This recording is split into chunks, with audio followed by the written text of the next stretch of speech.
ดีใจ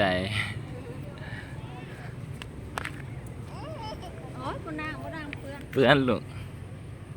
นี่ขี้คานนะขี้คานนะ เอาดูยัง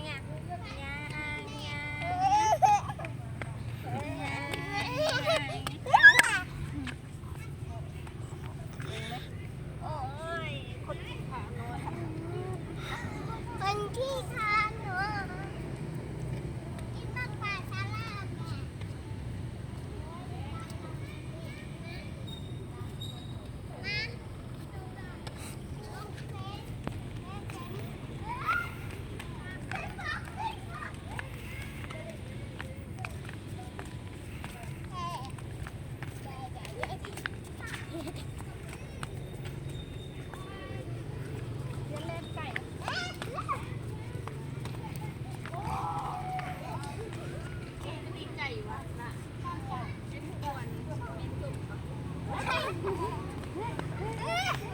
ก็ลูกก็มาให้ลูกจับลูก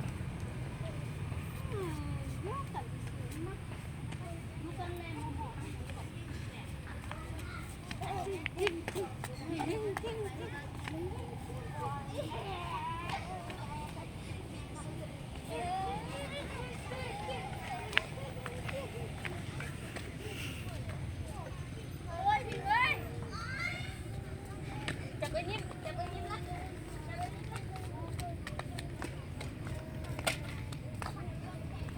ยิ้มยังไงเป็นไก่แม่ก็เมื่อยพอแล้วพอมันไม่มีอะไรไปขึ้นเลยแล้ว